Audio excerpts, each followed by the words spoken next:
देखो, इससे पहले वाले वीडियो में हम लोग जो है समावयवता और समावयवता के प्रकारों को पढ़े थे। ठीक है, कितने प्रकार के होते हैं, और क्रियाशील श्रृंखला समावयवता को पढ़े थे। ठीक ना।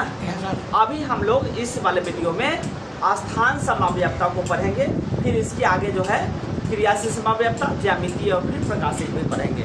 ठीक है, तो चलिए शुरू से अंत तक इसको देखिए। क्या है स्थान समावयवता? स्थान समावयवता का मतलब है क्रियाशील समूह के स्थान में परिवर्तन के कारण उत्पन्न होने वाली समावयवता क्या कहलाती है? तो स्थान समावयवता कहलाती है।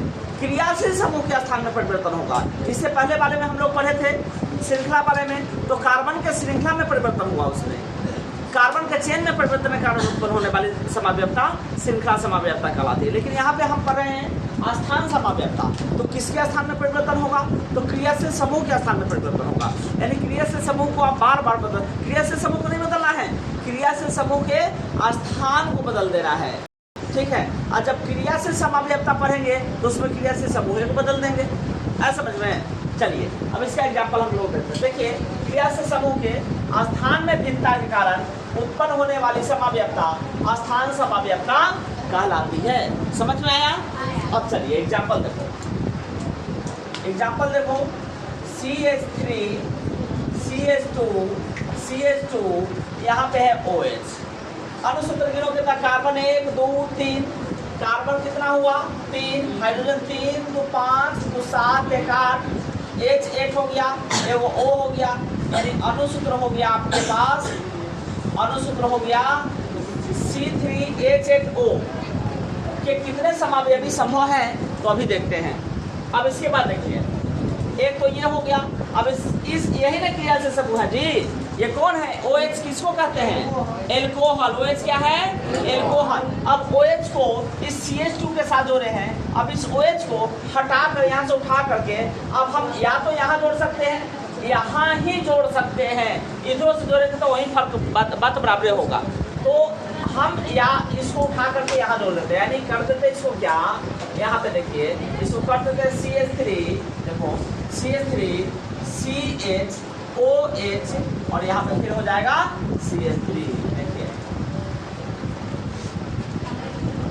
देखो यहाँ से जब ये हटता है तो यहाँ पे एक बॉन्ड बढ़ जाता है। CH3 CH2 था, CH3 हो गया, और यहाँ से अपना ये आया है, यहाँ पे जुड़ेगा एक बॉन्ड ले करके, एक बॉन्ड यहाँ से घट जाएगा। समझ में आया?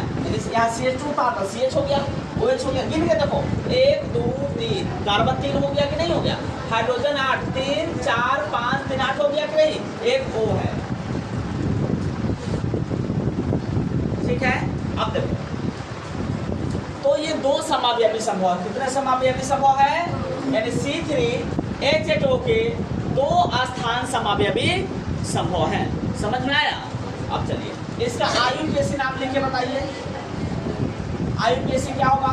तो यहाँ जिधर से क्रियाशील समूह पास में उपस्थित होता है उधर से ही काउंटिंग होता है। तो स्वाभाविक है इधर से पहले वाले पोजीशन पे, इस वाले पोजीशन पे OH जुड़ा हुआ है, 1 2 3 हो जाएगा। इधर से 1 2 पर, इधर से भी 1 2 पर, तो इसको कहीं से भी कर सकते हैं। 1 2 3 हो जाएगा। अब इसका नाम होगा 1 वाले पोजीशन के साथ OH जुड़ा हुआ है। 1 2 3 कार्बन 3 तक क्या नाम होगा? प्रोप, सिंगल बॉन्ड N, अच्छा, और एल्कोहल है तो ऑन हो गया, ऑन प्रोपेनॉल। समझ में आया? 1 प्रोपेनॉल। अब इसका नाम, इसके 2 वाले पोजीशन पे है, 2 1 2 3 है तो prop, single bond N, alcohol लगा हुआ, एल्कोहल का अनुलग्नक और होता है तो 2 प्रोपेनॉल इसका नाम हुआ। समझ में आया? ठीक। अब जो है मान लेते हैं, देखिए CH3 CH2 CH2 CH3 है। अब हम करते क्या है कि आबंध ही बदल लेते हैं। जैसे यहाँ पे सिंगल बॉन्ड है, यहाँ से एक H हटा के यहाँ बॉन्ड डबल बॉन्ड कर देते हैं। क्या कर देते हैं? डबल बॉन्ड कर देते हैं। तो यहाँ पे क्या डबल बॉन्ड इस वाले पोजीशन पे है, फर्स्ट वाले पोजीशन पे है, फर्स्ट और सेकंड कार्बन के बीच, कार्बन कार्बन के बीच है। अब इस स्थान कैसे भिन्नता है। ये इसको इधर लगाएंगे तो ही वही बात हो जाएगा। तो इसको अब यहाँ पे लगा सकते हैं कि नहीं, यानी CH3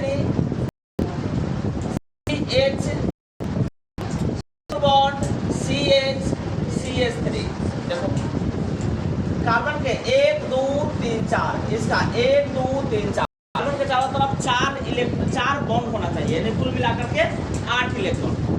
इस समाव्यक्ता को क्या कहेंगे, तो द्विबंध के स्थान में भिन्नता के कारण उत्पन्न हुआ है। फिर भी स्थान में भिन्नता हुआ, स्थान में भिन्नता है।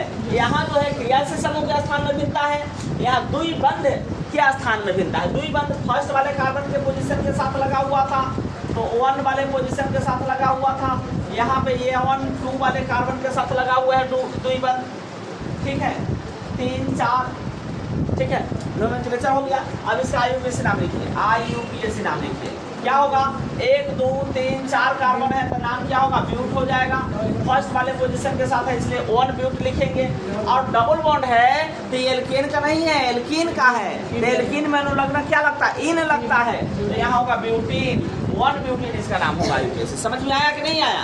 इसका नाम क्या होगा, 1 2 वाले पोजीशन के साथ लगा हुआ है इसलिए 2, 1 2 3 4 कार्बन है तो ब्यूटीन नाम होगा। और डबल बॉन्ड 2 वाले पोजीशन के साथ लगा हुआ है इसलिए 2 ब्यूटीन इसका नाम हुआ। समझ में आया कि नहीं आया? तो स्थान समाव्यक्ता क्लियर हो गया, ठीक है, स्थान समाव्यक्ता समझ में आया, ठीक है। अगर समझ में आया, वीडियो अच्छा लगा तो कमेंट करके बताना है कि आपको अच्छा लगा, ठीक है।